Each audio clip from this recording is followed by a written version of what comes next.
रस पानी करूं मैं, जिनवर को ध्याऊं, आर्जनों की संगति पाऊं, प्रति संयम चाहूं, गुणीजनों के सद्गुण गाऊं, जिनवरी अनवरी दो,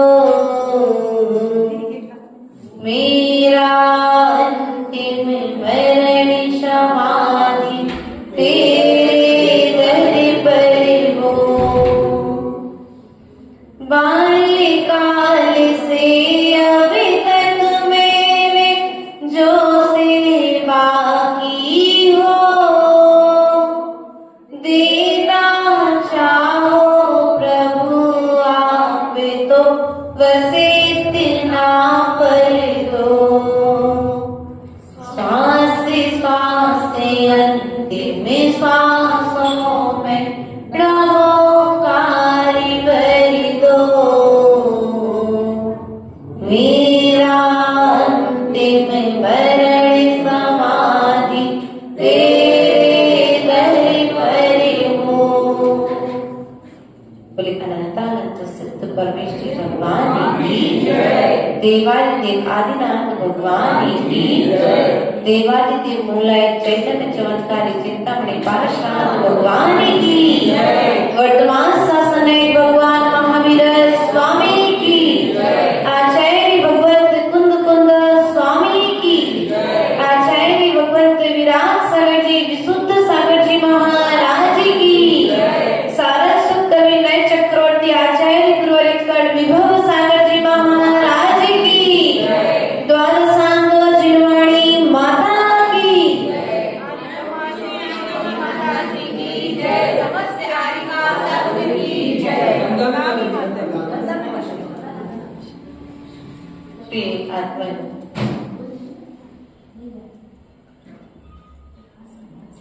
श्वास श्वास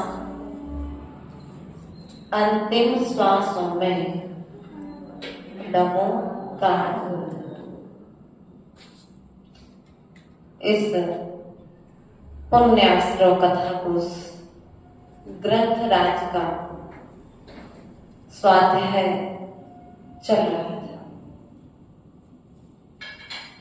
आचार्य भगवंत ने इस ग्रंथ राज की महिमा बताते हुए इस ग्रंथ में प्रथमानी योगीय कथानकों को आधार बनाकर के नमोकार मंत्र की महिमा को बतलाया है।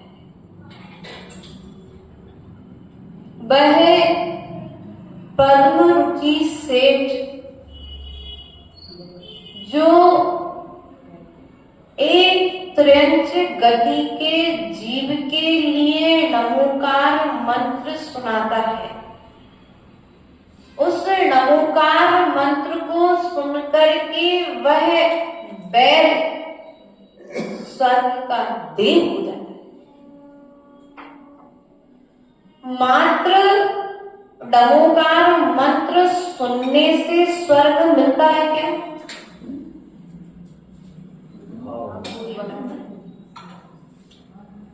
मात्र नमोकार मंत्र सुनने से आज तक किसी को स्वर्ग मिला है क्या?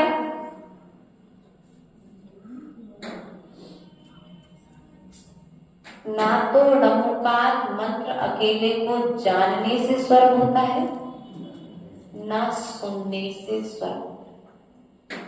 जब तक उस नमोकार मंत्र पर श्रद्धा नहीं होगा, जब तक उस नमोकार मंत्र पर विश्वास नहीं होगा, तब तक आपकी गति सुधरेगी। क्योंकि मति जब सुधरेगी तभी तो श्रद्धा होगा, और मति सुधरेगी तो गति को सुधरने में समय।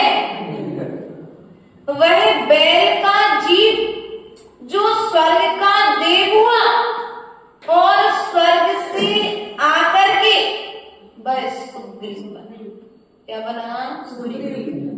और वह पद्म रुचि से जिसने नमोकार मंत्र सुनाया था वह राम का जीव बना। इसलिए प्रिय बंधु, पंचम काल में सहनन की अपेक्षा से श्रावक मोक्ष मार्ग पर नहीं बढ़ रहे, अर्थात श्रावक के चारित्र पालन में ही उन्होंने श्रेष्ठ मान लिया है।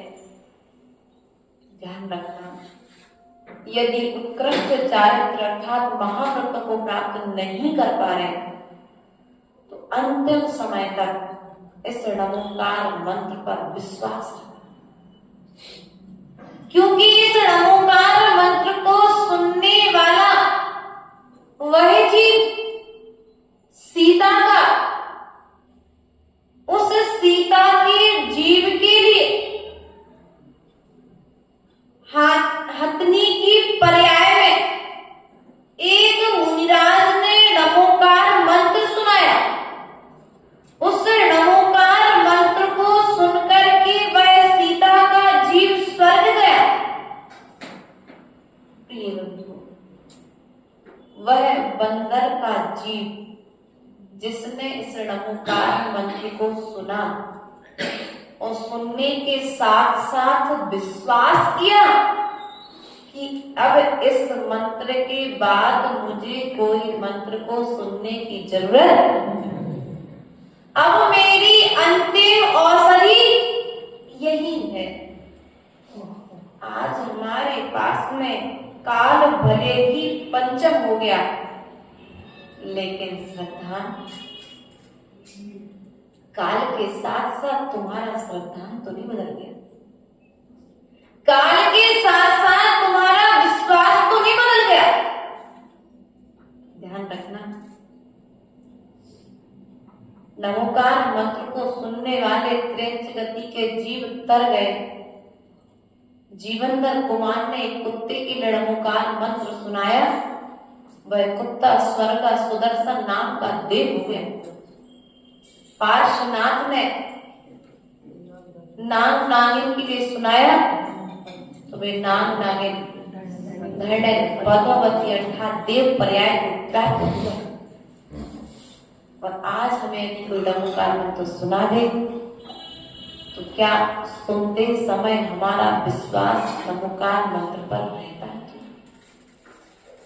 जितनी श्रद्धा के साथ में आप वैद्य की औषधि को ग्रहण करते हैं, उतनी ही श्रद्धा के साथ में आप यदि इस नमोकार मंत्र का आचरण करेंगे, ध्यान रखना, पढ़ना आसान है, सुनाना आसान है, लेकिन इस नमोकार मंत्र का आचरण करना पाठ है। ध्यान रखना, नमो बोलते तो हो, लेकिन श्रद्धा में पर्सनल आदिनाथ, पार्श्वनाथ या महावीर अकेले ध्यान रखना।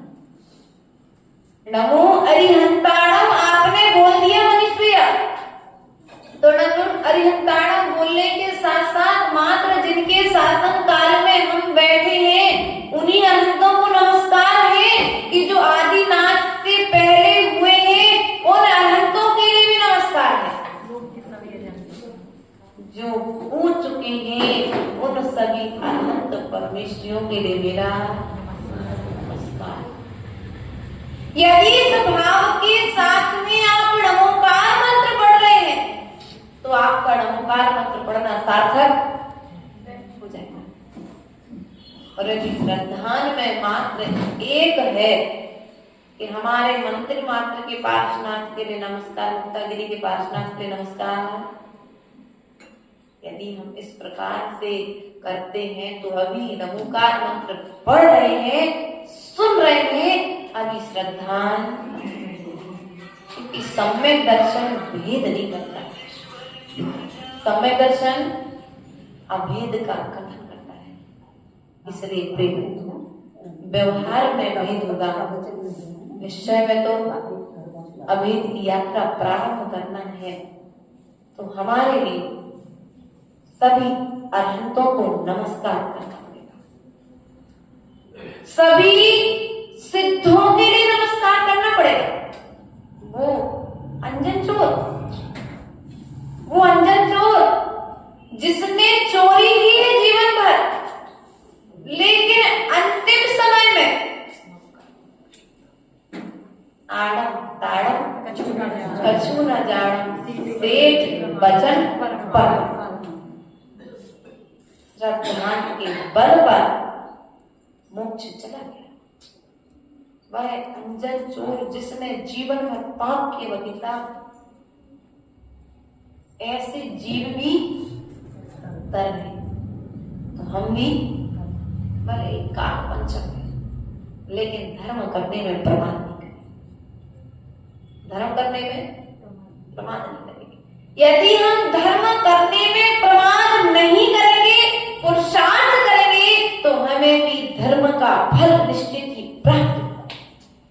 प्रिय बंधुओं, ध्यान रखना है, उन सभी सिद्धों के लिए नमस्कार किया है जिन सिद्धों को हमने आज तक देखा नहीं है। ग्रंथों में मात्र उनके आचरण को पढ़ लिया है और हमने वर्तमान में बैठकर के उन्हें नमो सिद्धाणम के माध्यम से नमस्कार कर दिया। नमो आयरियाणम, वर्तमान में जो आचार्य परमेष्ठी हैं, उन आचार्य परमेष्ठियों के लिए नमस्कार। जो आचार्य हो चुके हैं, उन आचार्यों के लिए मेरा नमस्कार। और जिन आचार्यों को हमने देखा नहीं है, कुंद स्वामी को देखा क्या? समंत्रभद्र स्वामी को देखा क्या? अमित गति शिवकोटि स्वामी आदि आचार्यों को नहीं देखा, लेकिन फिर भी श्रद्धा पूर्वक उनके साहित्य को देख करके, उनके ग्रंथों को पढ़ के हमने उनकी निर्ग्रंथता का अनुमान लगा लिया कि जितना श्रेष्ठ इनका ग्रंथ है, इतने ही श्रेष्ठ हमारे पूर्वाचार्य रहे। और हमने श्रद्धा पूर्वक नमस्कार। इसलिए प्रिय बंधुओं, ध्यान रखना, पंचम काल में पाप करने वाले भी होंगे और पंचम काल में पुण्य करने वाले भी, लेकिन जो पाप कर रहा है वह शाश्वत नहीं है। वह पाप की क्रिया भी एक दिन छूट जाएगी। हमारी स्थिति क्या है? हम पाप से नहीं डरते, हम पापी से डरते। इससे हम पापी से घृणा करते हैं, पाप से घृणा नहीं करते। बल्कि आवश्यक क्या था? पाप से डरना अनिवार्य था, क्योंकि पाप करने वाले जीव तो मोक्ष चले गए, पाप का त्याग कर दिया। इसलिए प्रिय बंधु, पाप से डरो। यदि तुम पाप से डरोगे तो पुण्य से जुड़ोगे, और पुण्य से जुड़ोगे तो पाप अपने आप छूट जाएगा। आप मंदिर आ गए, घर के समस्त कार्य छूट गए, छोड़ने की जरूरत, दुकान का आरंभ सारंभ छूट गया, छोड़ने की जरूरत। आप पुण्य से जुड़ो, अपना श्रद्धांज, जैसे जितनी श्रद्धा के साथ में हम नमोकार मंत्र बोलते हैं, उतनी ही श्रद्धा के साथ में हमें नमो लोए, नमो अरिहंताणम सिद्धाणम आयरियाणम वज्रयाणम लोए सप्तसावणम में जो परमेष्ठी आए हैं, उनको भी श्रद्धा के साथ नमोकार, उनको भी श्रद्धा के साथ नमस्कार करना चाहिए। क्योंकि पता नहीं कौन से समय में, कौन सी घड़ी में कौन नमोकार मंत्र सुनाए, इसका कोई भरोसा भैया है क्या? अंतिम घड़ी में तुम्हारे पास में नमोकार मंत्र सुनाने कौन सा साधु होगा, किस संघ का साधु होगा, कौन से संघ का त्यागी व्रती होगा, इसका कोई मालूम नहीं। श्रद्धा रखना, हमेशा डरो डोए सब भैया, हमारा कल्याण तो न हो लोए सब होगा कि नहीं? पंचम काल में श्रद्धा से ही तुम्हारा कल्याण होने वाला है, क्योंकि चारित्र धारण करने से लोग डर रहे हैं। उन्हें लग रहा है कौन इतनी ठंडी सहन करेगा भैया, इतनी गर्मी कौन सहन करेगा, केस लॉन्च की पीड़ा, अंतराय की पीड़ा, कोई बीमारी होगी तो उसकी पीड़ा कौन करेगा।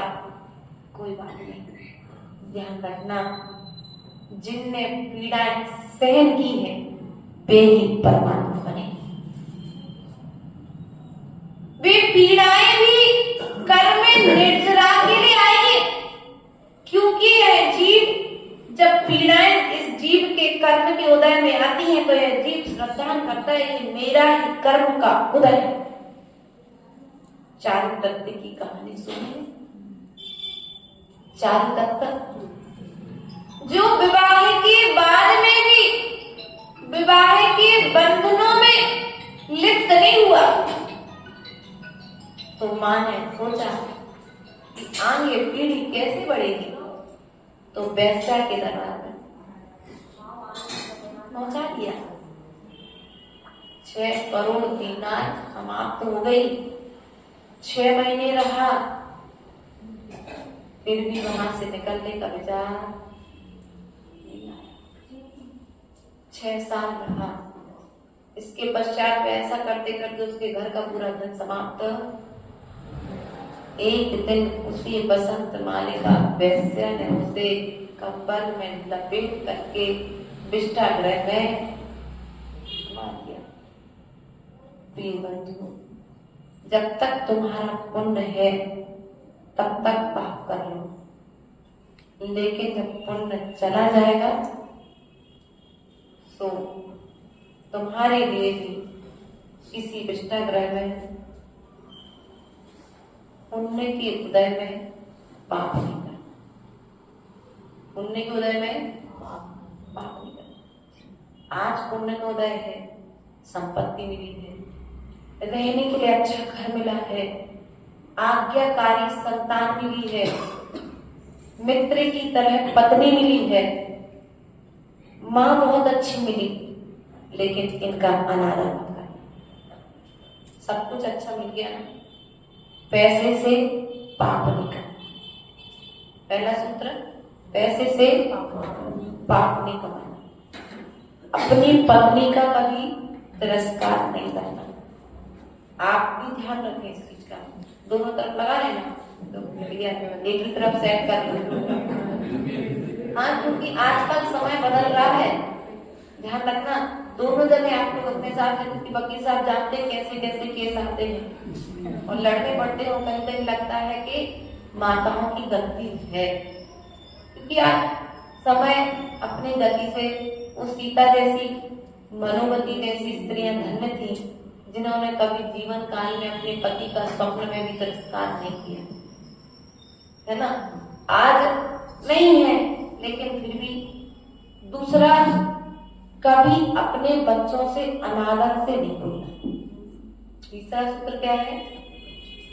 अपने बच्चों से अनादर से नहीं बोलना। यदि तुम चाहते हो कि उन्हें सिखाना है तो अपनी भाषा में परिवर्तन करो, बोलने का तरीका प्यार से बोलो जितना बोल सकते हो, और एक मर्यादा तक समझाओ। जो बच्चा डॉक्टर बनने के सपने देख रहा है, जो बच्चा इंजीनियर बनने के सपने देख रहा है, जो बच्चा बॉम्बे, पूना आदि आदि स्थानों पर जाकर के पढ़ाई करने के सपने देख रहा है, इतना मैच्योर हो चुका है कि आपके एक बार समझाने पर उसके बाद समझ में आ जाना चाहिए। और नहीं आती है तो तुम्हें ज्यादा दिमाग मत, उस बच्चे की होना वैसी होनी है तो उस गलत मार्ग पर जाएगा। इसलिए ध्यान रखो, एक तो आदर करो, आदर ठीक बनो। क्या करो? तुम्हारे घर में यदि कर्मचारी भी है तो उससे प्यार से बोलो। तुम्हारे घर में आपकी बहू है, बेटी है, बेटा है, आदर से बोलो। क्योंकि आदर से बोलने में जाता क्या है अपना? क्योंकि आदर प्रदान करता है। तुम जितनी विनय से बच्चों से बोलोगे, यदि मान के चलो किसी बच्चे ने मंदिर में प्रवेश किया और कोई सामान गिरा दिया, तो आपकी लैंग्वेज क्या होना चाहिए उस समय? बेटा आगे से देख करके कोई सामान मंदिर में गिराना, अरे अब आपकी लैंग्वेज क्या हो जाएगी? समझ जाओ, है ना? हमारी भाषा यदि संभली रहेगी तो हमारा भविष्य संभला रहेगा। क्या? हमारी भाषा, हमारी बोलचाल, हमारी वाणी यदि संभली रहेगी तो हमारा भविष्य भी, और भाषा बिगड़ी तो तुम्हारा भविष्य बिगड़ जाएगा। आज बच्चों के भविष्य को उनकी भाषा ने बिगाड़ दिया। विचार करना है। पंचम काल में हमें जन्म मिला है, लेकिन पंचम काल में जन्म लेने के बाद में हम पाप से जुड़ गए हैं और पुण्य से बच गए। अब जाएंगे कहां? व्यक्ति अभी यहीं पर कोई शादी का फंक्शन, पूरा इटारसी आ जाएगा, लेकिन यहीं पर धार्मिक कार्यक्रम तो लोग बाहर, इसमें खेद नहीं करना। और ऐसा भी विचार नहीं करना मनीष भैया, अध्यक्ष महोदय जी, कि देव महाराज आए थे तो उनके समय में तो इतनी भीड़ आती, और जे महाराज आए इनके समय में तो कौन नहीं आया। ऐसा नहीं सोचा, क्योंकि जिसने महाव्रत धारण किए हैं वो तो सौभाग्यशाली है, पुण्य आत्मा जीव है। तुम्हारे समाज के उन श्रावकों का पुण्य नहीं है कि वे उस भव्य जीव का दर्शन कर पाए। क्या? वे महाराज आए थे तो उनके समय में तो खूब चौका लगते थे, अगर तो चौका नहीं लगा के भी जाने पड़े। कोई बात नहीं, उस समाज के उन जीवों का पुण्य नहीं है जो साधु को आहार नहीं देगा। साधु का इसमें दोष, उसमें स्वयं के पुण्य को आंकना, क्योंकि साधु तो निरंतर पुण्य में लगा हुआ है। श्रावक पुण्य से बचने का प्रयास, और जब पुण्य से बचने का प्रयास कर रहा है तो जाएगा कहां? पाप में जाएगा, और पाप का फल यदि मिल गया तो आज जो संपत्ति मिली है ना, वो संपत्ति अगले में मिलने वाली नहीं है। इसलिए संपत्ति का सदुपयोग, बड़ा मन खुश है कल से, पता है क्यों? आपके मंदिर में इतना अच्छा स्थान आपने मंदिर को दिया है। दूसरी नजर और नजर डालो तो जिनवाड़ियां कितनी व्यवस्थित, कवर चढ़ा करके व्यवस्थित हमारी माताओं ने रखी हुई है। वास्तविकता में ये जिनालय समाज का दर्पण हुआ। यहाँ की समाज कैसा जीवन जी रही है, कैसा जीवन जीना पसंद करती है, कि मंदिर में बैठे भगवान की प्रतिमा की बेदी बना देती, कि जैसे भगवान विराजमान है ऐसे ही समाज विराजमान होगी। कितनी प्यारी बेदी बनाई आपने, कितने प्यारे भगवान आपने विराजमान किए हैं, शास्त्र कितने व्यवस्थित तरीके से रखे हैं। आज आपने मंदिर को व्यवस्थित रखा है, ध्यान ध्यान रखना, कल आपके लिए स्वर्गों में ऐसे रत्नों के बने चिनारे मिलने वाले, क्योंकि आपका वर्तमान का पुरुषार्थ आपको भविष्य में अच्छा फल देने वाला है। आपने अपनी संपत्ति को कहाँ लगाया? भगवान के चरणों में लगा दिया। भले ही मैं थोड़े दिन टूटे पुराने मकान में रह लूंगा, लेकिन पहले भगवान का मंदिर अच्छा बनाऊंगा। इस संकल्प आपने जब लिया होगा, उस संकल्प का प्रतिफल है ये जिनालय, अर्थात आपके सम्यक दर्शन का दर्शन कराता ये जिनालय। यहाँ के साधक कितने सम्यक दृष्टि है। प्रिय बंधु, ध्यान रखना, नमोकार मंत्र चल रहा है अपना। नमोकार मंत्र पर स्वप्न में भी अश्रद्धा मत करना। नमोकार मंत्र में आए हुए पंच परमेष्ठियों पर अश्रद्धा मत करना, क्योंकि यदि एक बार अश्रद्धान हो गया तो पता नहीं कोई दुर्लभ क्षण होगा जब कोई संबोधन देने आएगा। ध्यान रखना, हम इतनी पुण्यात्मा नहीं है कि रिद्धिधारी दो मुनिराज आके हमें संबोधन दे जाए। वो महावीर का जीव धन्य था कि दो रिद्धिधारी मुनिराज आकाश गमन से विचरण करते हुए उस शेर के लिए उद्बोधन देने आए। और हम इतने पुण्यात्मा नहीं है कि यदि हमने सम्यक दर्शन को छोड़ा तो हमें कोई समझाने वाला, और समझाने वाले भी मिल जाए तो उतनी जल्दी समझ में आने वाली, क्योंकि पाप के काल में हमें जन्म। लेकिन पुण्य देखिए, आपके पुण्य की महिमा शिवकोटि मुनिराज ने भगवती आराधना ग्रंथ राज में गाई है कि धन्य है ये मनुष्य पर्याय पाई, स्वस्थ शरीर पाया। पहली दुर्लभता मनुष्य पर्याय, दूसरी दुर्लभता स्वस्थ शरीर। ऐसा स्वस्थ शरीर पाया कि आपके शरीर में कोई बीमारी नहीं है, इसलिए आप प्रातः कालीन बेला में जल्दी से स्नान करके भगवान की अभिषेक के लिए आ जाते। धन्य आपका पुण्य।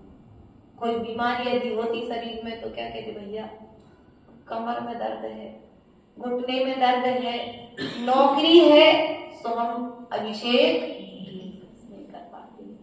ध्यान रखना, जो नौकरी करने के पीछे, दुकान खोलने के पीछे भगवान का दर्शन और अभिषेक छोड़ रहे हैं, क्या होगा आगे जाकर? उन्हें सब कुछ मिलने वाला है। देखो, पर्सनली बात नहीं करते, मैंने सारा मत करो भैया को, पर्सनली बात नहीं कर रहे अपन यहाँ बैठ करके, अपन सबकी बात करते हैं, क्योंकि उपदेश देना अपना काम है, सुधार करना आप लोगों का काम है। जहां पर हम प्रमाण कर रहे हैं, अच्छा है 2 अभिषेक होते हैं आपके यहाँ पे। एक, जिनको जल्दी जाना है सो पहला अभिषेक कर लो, जिनको लेट आना है सो दूसरा अभिषेक कर लो। और तीसरी व्यवस्था हम आपको बता देते, यदि आप 2 अभिषेक नहीं कर सकते भैया, तो इतना तो नियम ले लो कि भगवान जिनेंद्र देव की प्रतिमा का स्पर्श किए बिना मैं भोजन नहीं कर। क्या चलो अभिषेक के लिए प्रतिमा उठाओगे, मंगलाष्टक पढ़ोगे, अभिषेक पाठ पढ़ोगे, तब अभिषेक कर पाओगे। लेकिन इतना नियम तो हम ले सकते हैं कि धोती दुपट्टा पहन करके अपने घर से मंदिर तक आकर के भगवान की प्रतिमा को स्पर्श कर सकते कि नहीं कर सकते? अपने लिए समय निकालो। भगवान की प्रतिमा का यदि तुम स्पर्श करोगे तो तुम्हारी जो नेगेटिव ऊर्जा हम लोग तो छू नहीं सकते, क्योंकि जिस खंड में उस खंड में चलता नहीं है, बुंदेलखंड में चलता नहीं है, तो हमारे यहाँ पर तो अपन लोग छूते नहीं है। लेकिन भाव करते हैं कि ये भगवान कब वो दिन आए कि हम भी अपने हाथों में आपको उठा करके अभिषेक करें, अपने हाथों में कलश लेकर के आपका अभिषेक करें।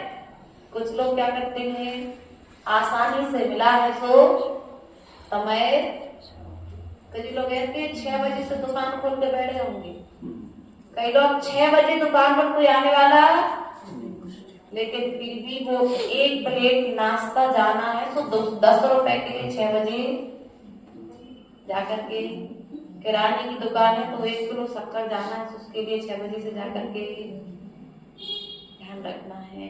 अपने श्रद्धान को बढ़ाओ।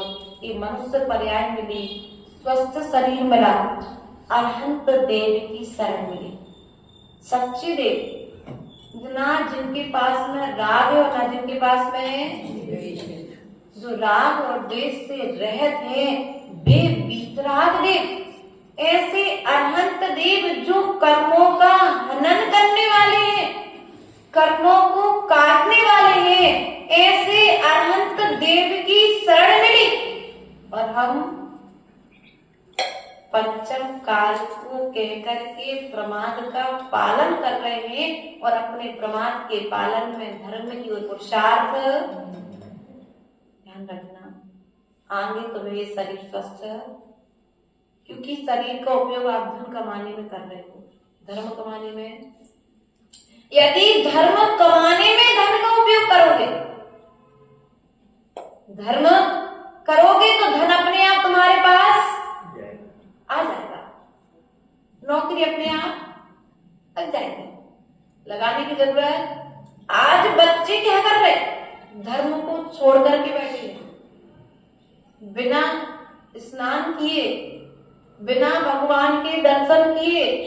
बेटा तुम तो अच्छी पढ़ाई कर, तुम्हारे बिस्तर पर मैं सब कुछ तुम्हें, हाँ ये सेवाएं कर रही माता है, हाँ माता जी कह रही पापा जी लोग भी कर लेते हैं, ध्यान रखना है। क्यों भैया मनीष, आपकी माँ है अभी है? इस सभा में नहीं होगी, चौके में है। आप छोटे थे तो बिना अभिषेक के पानी मिल जाता था आपको, है? बिना अभिषेक के भोजन हमको तो याद है भाई, माता जी को याद है, मंडी जी बैठी तो बता रहे थे कि जब तक मंदिर नहीं जाते थे भैया लोग, जब तक भोजन पानी और तो चूल्हे जलते थे, सुझरिया गर्म रहती थी नहीं मारते कभी नहीं थे, लेकिन धमकी, अगर मंदिर नहीं है तो गर्म झरिया से पिटाई। और आज स्थिति ध्यान रखना है कि जिनेंद्र भगवान के कुल में तुमको जन्म मिल गया है। हम नमोकार मंत्र रोज पढ़ रहे हैं, लेकिन उस पर विश्वास नहीं कर रहे, उसका आचरण नहीं कर रहे। इसलिए जैसे एक व्यक्ति के लिए रत्न मिल जाए तो वो क्या करता है, उस रत्न को चिंता मढ़ दिव्य इतः पिंड्याक खंडकम ध्याने चेतु विवेकना। पूज्यपाद स्वामी इष्टोपदेश ग्रंथ में कहा है कि यदि एक व्यक्ति के लिए रत्न का ढेर और एक व्यक्ति के लिए कांच का ढेर, आप कांच उठाएंगे कि रत्न उठाएंगे? और ज्ञान नहीं हुआ तो कांच लेकर के। और आपकी स्थिति भी कुछ उस अज्ञानी जीव की तरह है कि मनुष्य पर्याय अनादि अनंत अनंत पर्यायों में भटकने के बाद में हमको मिली है, और उसमें भी दुर्लभ अरहंत देव की शरण मिली। सच्चे देव, सच्चे शास्त्र, सच्चे गुरु की शरण मिली। उसके बाद में भी हम क्या कर रहे हैं? बोलो तो, सोने में धर्म करने के लिए समय नहीं है। माताओं अभिषेक देख लिया करो सुबह से भगवान का, ये आंखें पाना तुम्हारा धन हो जाएगा। आप लोग अभिषेक कर दिया करो, वरना शरीर में कुछ ऐसी बीमारी होगी जब तुम करना चाहोगे तो लोग कहेंगे भैया तुम अभिषेक, आहार दान देना चाहोगे तो लोग कहेंगे अब तुम आहार दान, ऐसी असाध्य बीमारी, कुष्ठ रोग आदि जो चल रहे, वाइट दाग हो जाते हैं लोगों, कैंसर आदि की बीमारी हो जाती है, ऐसे लोग आहार दान नहीं दे पाते। फिर आज स्वस्थ शरीर है तो परीक्षण अपने पुण्य का सदुपयोग कर लो, वरना अंतिम समय का कोई भरोसा। माता जी हमने नियम लिया और टूट गया तो कल बात यही रह गई थी, ध्यान रखना है। नियम एक दिन के लिए टूटेगा, सदा के लिए नहीं टूटेगा। क्या अगर आपने किसी साधु से कोई नियम दिया और भूल गए, अज्ञानता बस वो पाप हो गई, वो गलती, 1 महीने का त्याग किया था ना, तो एक दिन गलती हुई है, अब 29 दिन उस नियम को व्यवस्थित तरीके से पाला, एक दिन उस नियम को एक्स्ट्रा, अब आजीवन नियम लिया है, आजीवन नियम लिया है तो गुरु के पास जाकर के 1 दिन के प्रमाद का प्रायश्चित। लेकिन अब तो नियम टूट ही गया तो क्या करो, रोज अभक्ष्य चीजों का भक्षण, ऐसा नहीं करना चाहिए। प्रिय बंधुओं, एक प्रश्न आया था, माता जी हम समाधि करना चाहते हैं तो क्या घर पर रहते हुए समाधि हो जाएगी? देखो, समाधि का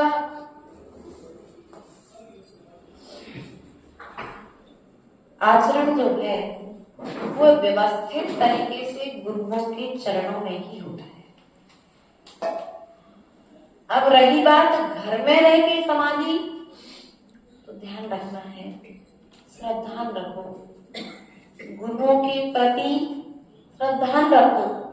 तुम्हारे नगर में जो भी गुरु आए उनकी वैयावृत्ति करो, उनकी आराधना करो, उनके चरणों में जाकर के बार बार भावना भाव और निवेदन करो कि हमारा समाधि मरण संस्कार तुम्हें तुम्हारे घर में रह करके बनाने।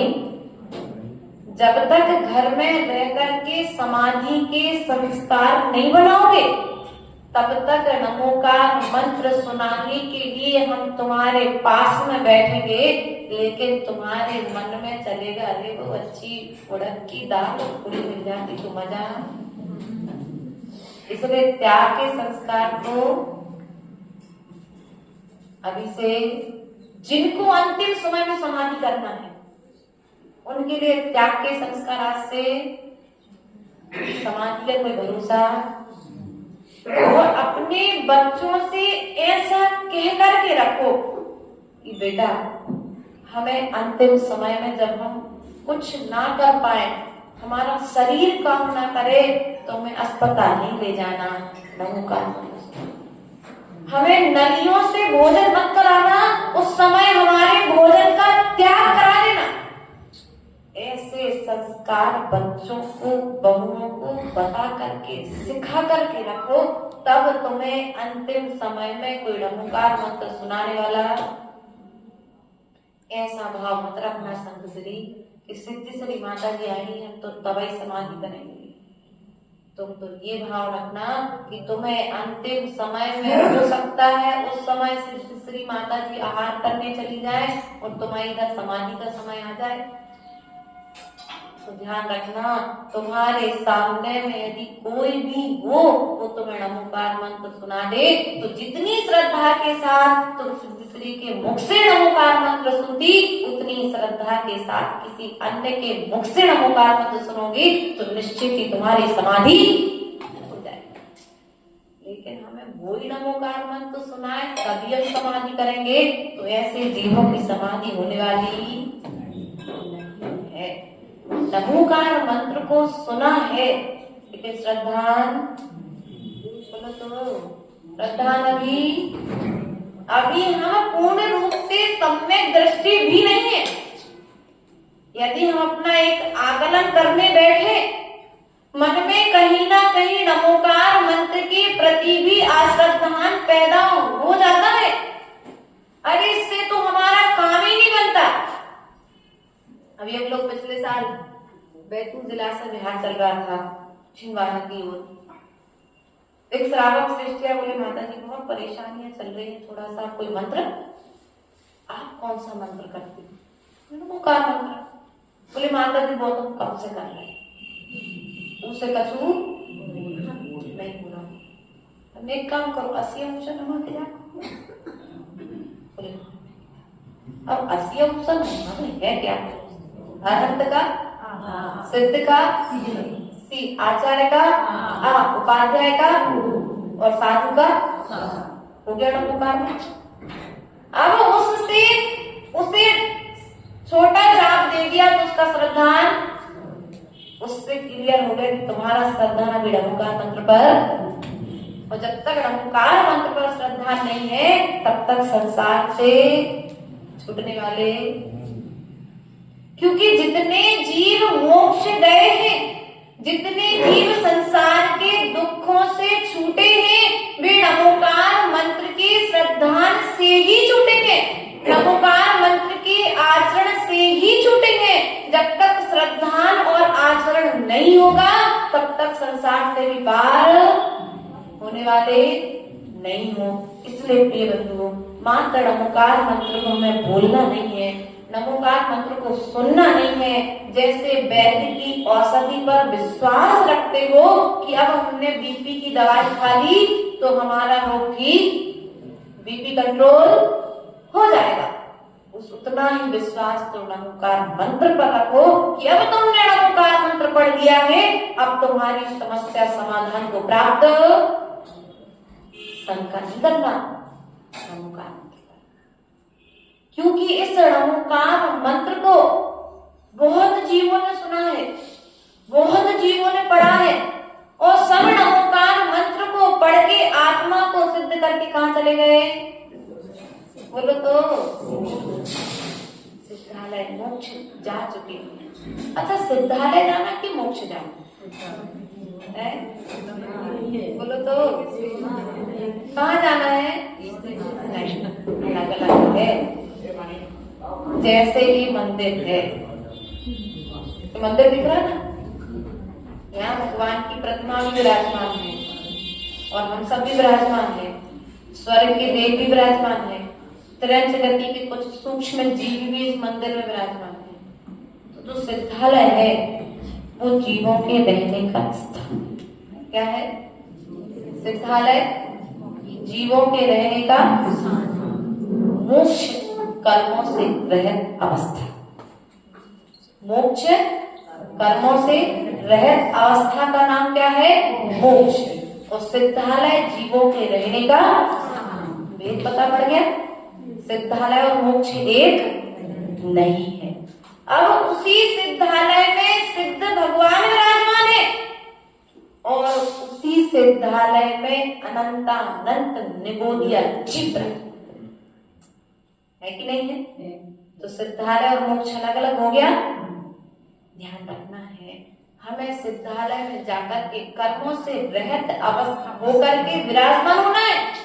निगोदिया जीव बनकर के सिद्धालय में नहीं जाना है। प्रिय बंधुओं, अपने नमोकार मंत्र पर श्रद्धा रखना। कभी पंच परमेष्टि की श्रेणी में आने वाले साधुओं की अभिनय नहीं करना, ये संकल्प लेकर के चलना है। क्योंकि मुनि निंदा का फल सीता में होगा, मुनि निंदा का फल सीता में भोगा है, मुनि निंदा का फल श्रीपाल ने भोगा है। तो कहीं हमें ना भोगना पड़े, हमें ना भोगना पड़े, ऐसे काम करके चलना।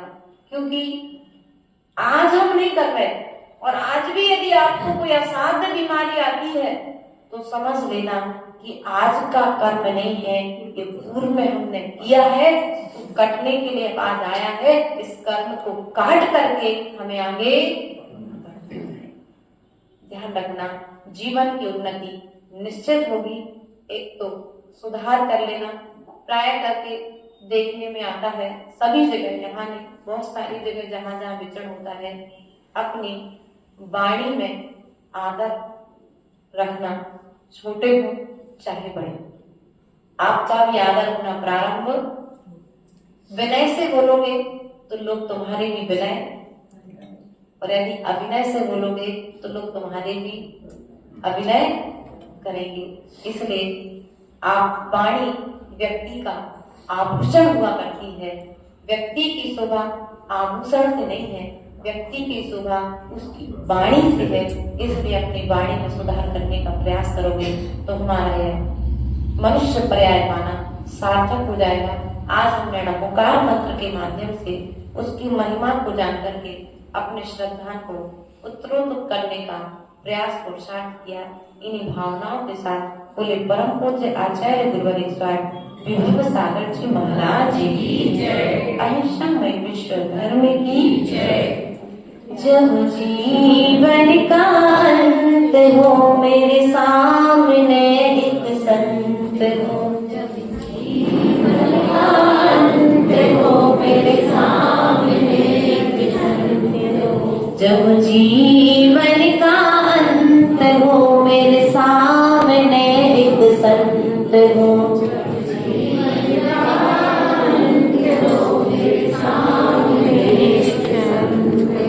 मेरे ओठों पर अरिहंत हो महावीर का वह पंथ हो,